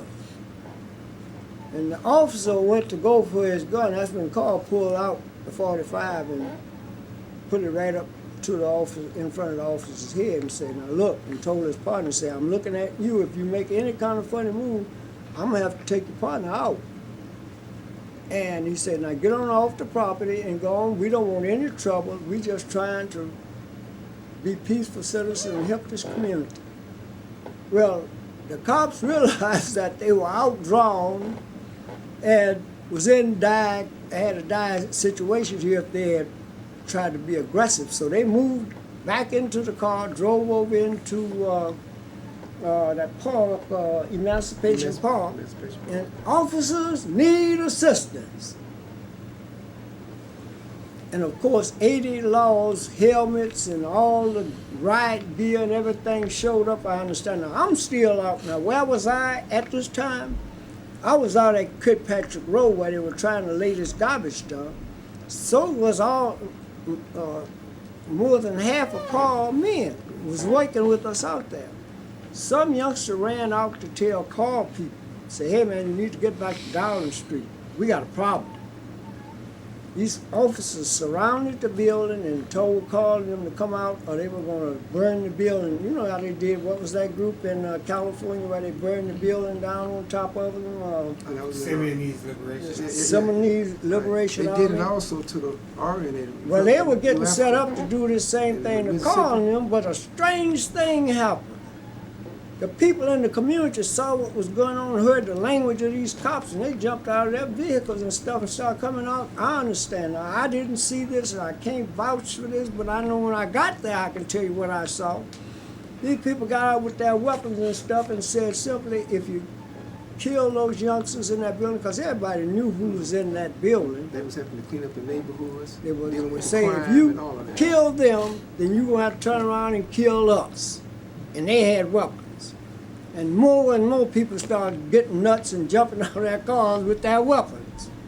When we got there, because I left when the car people left to go to Dowling Street, when we arrived there, people were swarming all over the streets and everybody had a gun. I ain't never seen so many guns in my life. It looked like we were going to war. I said, well, where's the cops? They say, they were over there in the park, but they gone. They have retreated to Emancipation Park when it was surrounded by the community. The most beautiful thing ever happened in this city, where the community stood up and was not afraid. And whoever was in charge of them told them to get out of the park and get back out of the area. So they left, and helicopters started coming over the place, and then we went back to the building, and we sat down and we started planning and strategizing, because we knew the war was on. Well, that was the beginning of 10 days of holding Dowling Street. Siege. Probably the longest, the Dowling Street siege. Probably the longest anybody have ever, I don't think the Shea Rebellion lasted 10 days. Probably the longest anybody held the street. I'm talking about, when I say held the street, I'm not talking about we were peeping down the street or anything. I'm talking we had sawhorses out there where anybody coming through there to come through Checkpoint Charlie, starting up at McGowan Street and down at Elgin Street. Now, everything come through there, and in between there was the building. Anybody coming through there had to be checked out and okay. We didn't mind the cops coming in if they could show us they had legitimate reason to be in that area because somebody had called them, and we could verify that they were called. The alley was famous for the fact that you could drive through there just like a driving, like you drive through McDonald's and other places, and you could get whiskey. Cough syrup. You get Robitussin. later on it was cough syrup, Robitussin, and whatever you needed, and then it just got bigger and bigger. But it was a guy named Tin Hat that sort of managed the place out there. And I can't think of the name of the gentleman that owned the Texas Cafe is what it was called, which all this operation was coming out of. And that was next door to Wolf's department store. Yeah, pretty yeah. much. And alley was Wolf on the Department other side. Store, and right across the street was People Party 2 headquarters. Church. Well, they had a big, they couldn't be Panthers, but they had a big Panther sign up on the building. Right. And I understand through our investigation later on, we discovered that the guy that was the head of the East Texas Cafe was also a deacon of the church across the street, St. John's Church. And that church ties in with Carl murder, because that's where the cops murdered Carl from, outside of the church. Somebody had to let him in, and I understand this guy who was a deacon and also a precinct judge was the one let them in. And he also was a big backer of Mayor Louis Welch at that time, so he had autonomy. What happened was that he said a lot of his patients, I mean his people that was coming through, patrons, not patients, I guess the same thing, coming through the alley was getting scared, was becoming scared off because they saw that Panther sign across the street and asked them if they couldn't move that. And then they had some white kids coming out there, and they really at that time they thought the Panthers some of them here in Houston thought they were racist and thought that meant killing white kids, you know. So they were really putting pressure on to get the Panthers off the corner. Right. Not clean up the drugs, get the Panthers off the corner. Right. So that was the motivation for the cops to get involved. Anyway, we held Dowling Street from that Friday till the next Sunday. A truce, let me tell you one thing nobody ever talked about and never come out. A truce was called on the Thursday. And I guess it's the first time I ever heard anybody calling a truce with a community activist group. But we had a truce call. Matter of fact, our HNICs, which was people like the head of one of the local newspapers and big bail bondsman here and a big land developer here and another real estate, big black real estate dealer here, and all those people were called into a meeting by the mayor pro tem. I realized Louis Welch had left out of town, and you don't leave your city when it's in turmoil, but he left out and went to Sweden and left Mancuso in charge. Mancuso didn't know what to do, so he called all the HNICs together and said, hey, look, see if you can go out there and talk to them boys that holding that the street down there on Dowling and see if they would be willing to compromise and put down their guns, and they can keep some guns around their building and blah, blah, blah, and this kind of stuff, and we won't attack them. We'll pull off the helicopters, pull the cops out of the areas, and there'll be peace in the valley. Well, they came to call with that proposition. They came to us, and we had a meeting. And, well, some of the people hadn't been home for almost a week. Better than It was a week. like martial law. Yeah. In that area. And better than a week. So people were actually happy to hear that could be some kind of settlement. And now the other thing was, the question was, what's going to happen to Carl? Because see, they had filed charges on Carl saying that he had drawn a gun on officers and threatened their lives, so something had to happen to Carl. Well, Carl, we had an attorney named Bobby Caldwell, so Bobby negotiated the fact with these HNICs that, well, they said that he could bring Carl in that following Monday. Now this was on a Thursday, that following Monday, and you know, get all this stuff together, and then they would take Carl and formally charge him, but his lawyer could be there with him and 2 or 3 of his men, and they would, as soon as they mugged him and everything, he would be released on a recognizance bond and let go. So that was supposed to be the settlement. So everybody was relieved, and people started taking off going home. Some people went back as far back as went to Mexico. And we thought everything was over.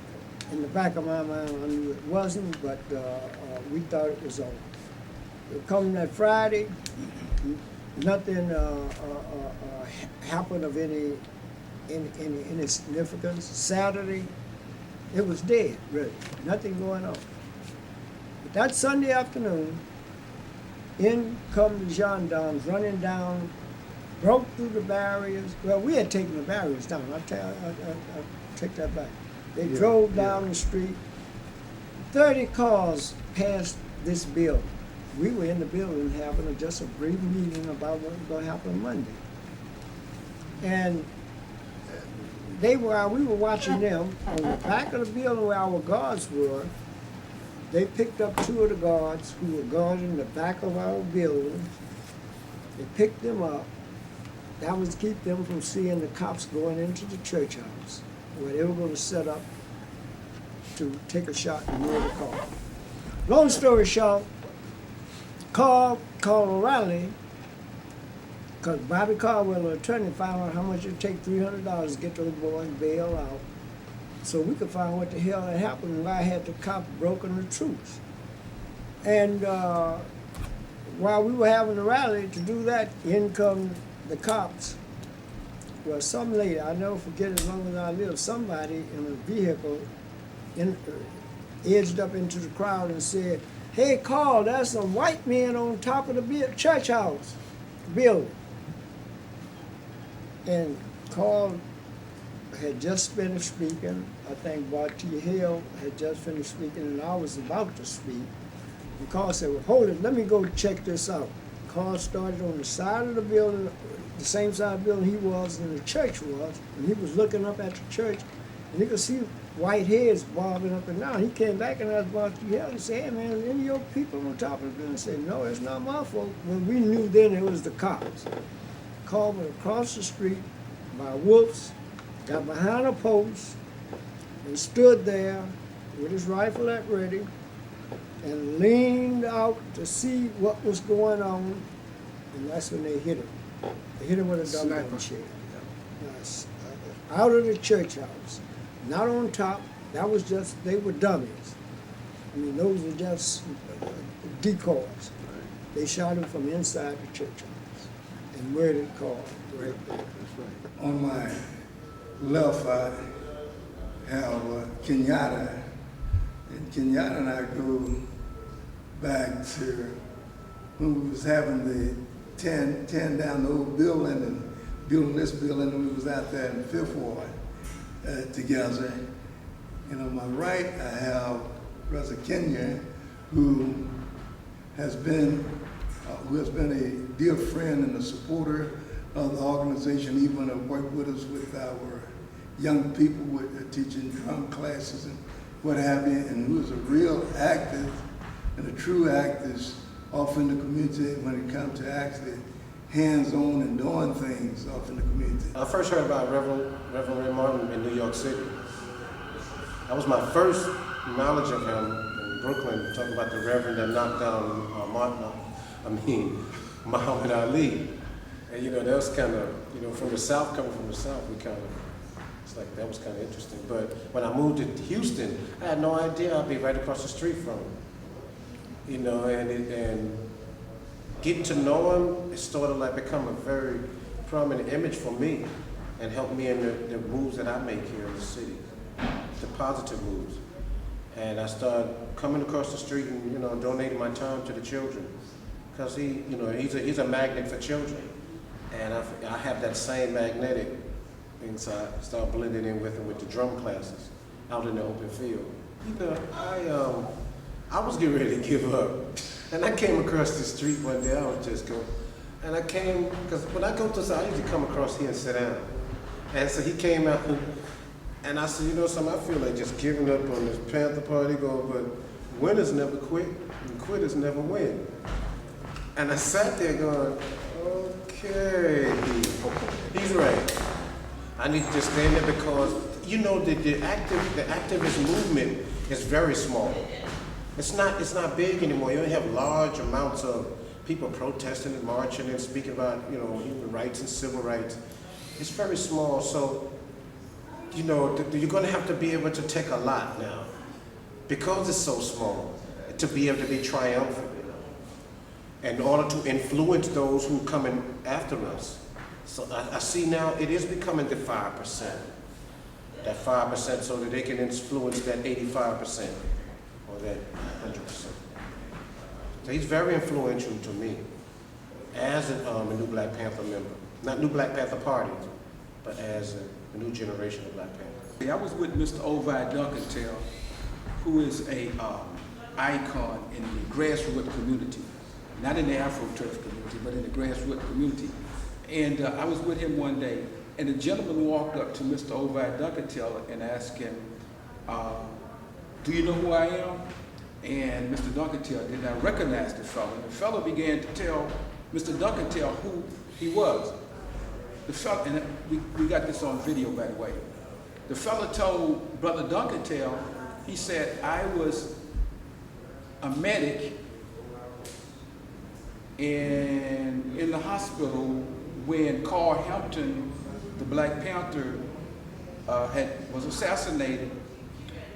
And Brother Duncantell was on Dowling Street, and he said that he was, being a medic, the police were near him with their walkie-talkies, and he heard a sniper tell the police sergeant, "I have Ovide Duncantell in my sights.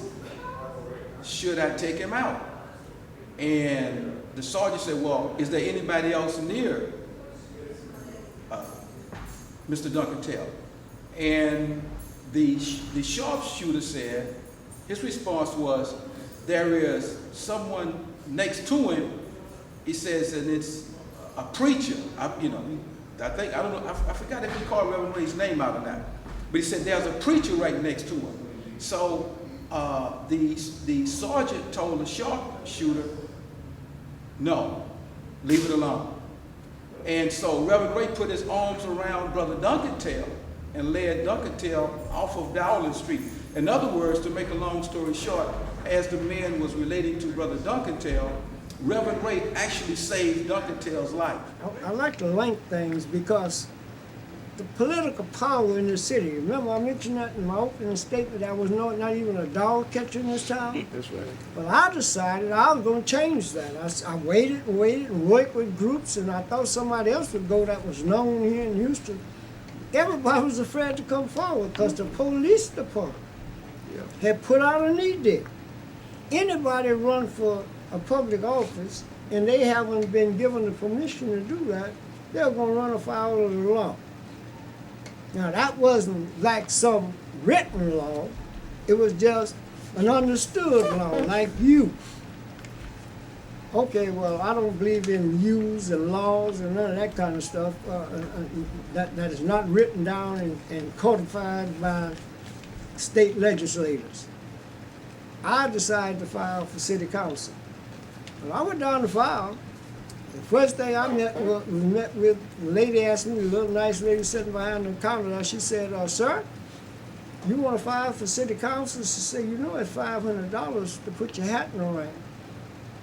I said, "Yes, ma'am, I understand that, but I'm unemployed. I don't have no money." She said, "Okay." She said, "But even if you had the $500, you are aware that you have to have property and have owned that property 2 years prior to filing." I said, "Ma'am, I don't own no property. I live in an apartment house down here at Kane Gates Apartments, and I don't represent the apartment people."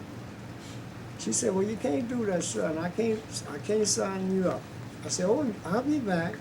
I went and got me a lawyer named Peter Williamson, and I had to also, I was being instructed by Walter Paint, an attorney here, who was my government teacher at Texas Southern. By the way, I'd like to say I was going to school to get my master's degree all the time. I'm out here fighting the system. I got my bachelor's and master's, shooting at night and fighting at night and going to school during the daytime. I filed suit in the federal court and to get my name on the ballot.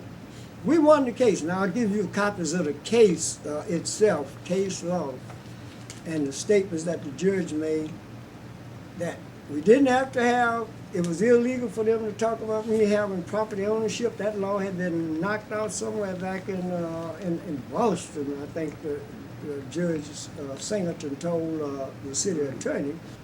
And he said about the filing fee, you got to get Mr. Duncantell and work something out. He said, "We know why you have the filing fee. That's to limit the ballot." He said, "But you can't use money as the only way that this man can get his name on the ballot." He said, "How about petitions on names on the petition?" So we started the official petition route here in the city of Houston, got that codified by the federal court. So my name was put on the ballot. Well, the cops say, "Well, you got by the judge, but you didn't get by us."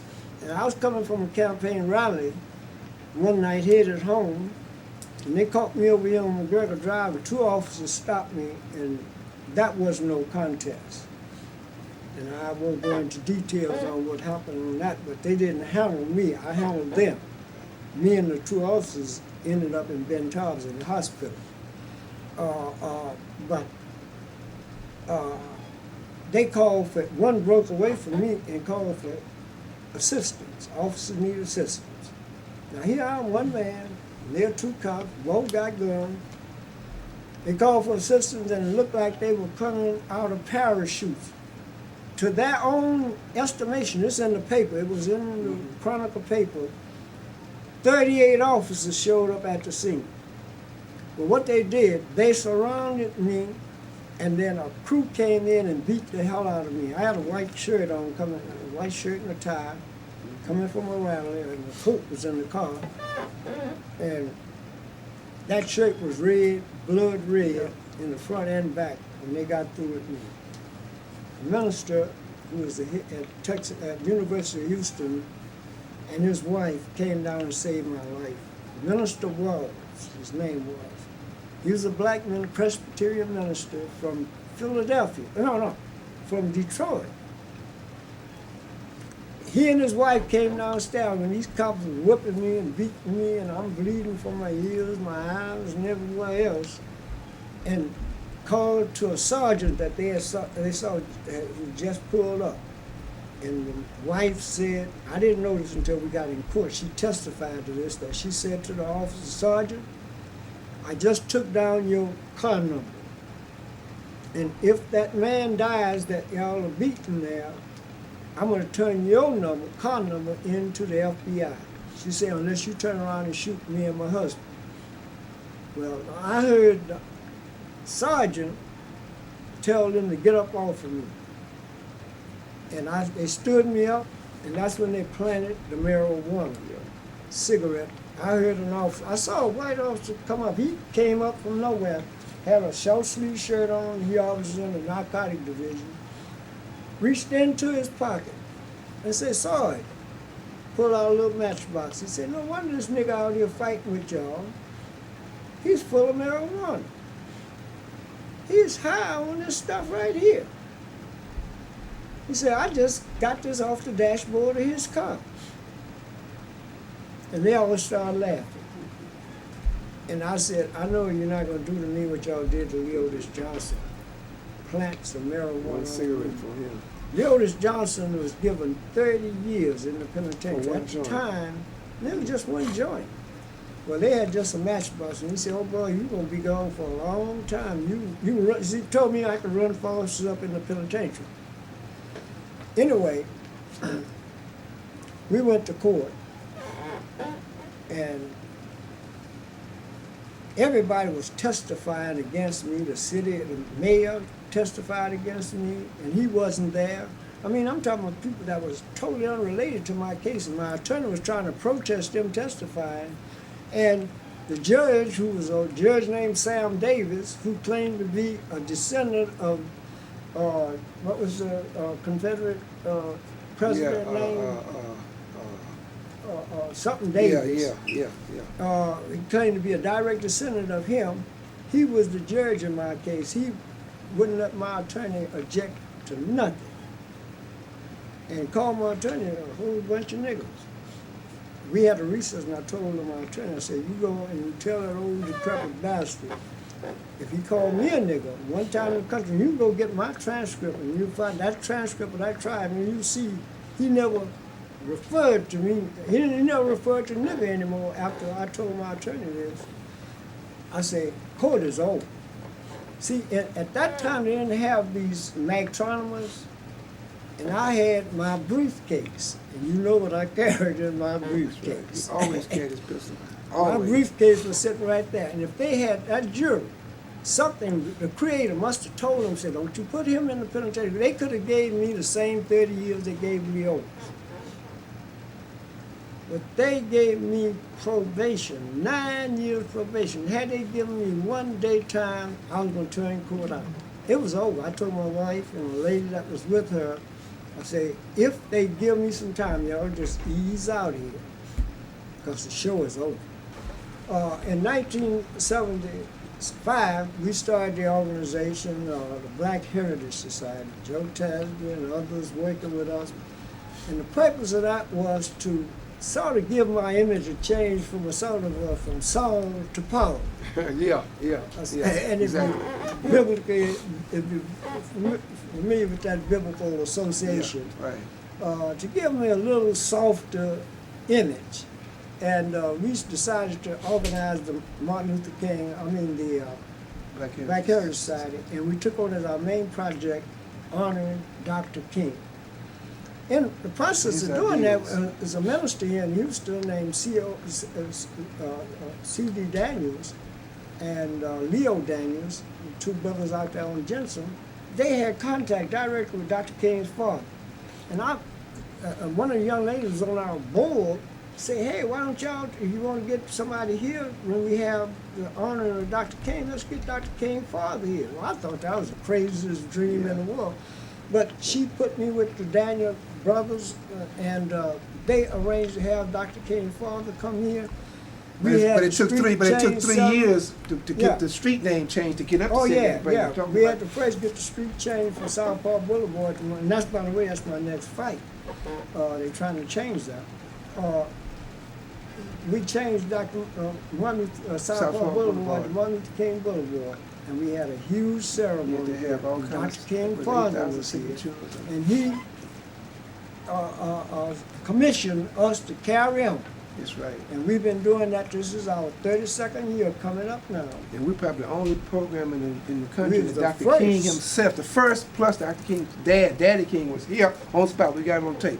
Yes. To kick it off and to talk about how you appreciate this man, because the thrust was to carry on the ideals of Dr. King. Much more than just a parade. And to set the basis for the national holiday. Right, exactly. See, Way Dr. before King's people started. father was trying to do everything he could in this country to motivate people to get a national holiday. Because see, our ceremony was 10 years before the national holiday. That's right. We didn't come as a result of the kind of holiday. The vision. holiday came as a result of us. That's right. Because we had the first major ceremony here for Dr. King on his birthday. And not just that, but tell them about the Death Day ceremony. We're the only one and that by the way, celebrated. we've been celebrating having a candlelight service for Dr. King ever since the year he was assassinated. That's right. Black Heritage Society. This is our 42nd Yeah. year. What is it, 42nd year? People come from all over. We have a song on his death day. Been doing it way So 20 years. the King family has been a close thing to us. Now, I've never been close to the children, but Floretta, Dr. King's father, and his nephew, Dr. King's nephew, Derek King, has always been with him. He's here whenever we have a ceremony, and we want to get him here for this event. His brother Vernon was always with us until he passed, just recently. But the King family, we will keep that name alive forever. At my opening statement, I stated that when I came to Houston, I was not even a black in power in terms, it was even a dog catcher. Now we have blacks in power all over the place. Judges, we have city council people, we've had black mayors and black police chiefs all over the place. Well, I feel pretty good that my life has been a small, teeny-weeny, itsy-bitsy part of bringing some of these changes about. It's made a difference. I didn't just talk about or complain about something was wrong with this picture. That's right. I put my life on the line to try continually and make that picture change. That's right. And I think we've done a little changing of the picture. And I am proud, and as I want to say to all men, if you got a good wife, keep her, because I was motivated by my wife Naomi to keep on going. See, most of our black men, our black women tell us, honey, look, we got to save the house, we got to save the job, we have to save the money, we got to save the kids, or some reason or excuse not to stand up and be men. Now you've seen these three great freedom fighters of Houston, Texas, the three Houston Hammers. Brother DELOYD Parker, a community organizer. Reverend Ray Martin, the fighting preacher, the only man alive who claims to have knocked Muhammad Ali down not once, not twice, but 3 times. Of course, Muhammad claimed he slipped, but Reverend Ray contends he can see Muhammad slipping once, maybe twice, but 3 times? Come on, Muhammad. And of course, Brother Ovide Duncantell, our freedom fighter who's fighting for justice and equality. Well, again, we hope you enjoyed these documentaries. I'm Dewayne Muhammad. Assalamu alaikum.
Hatred in my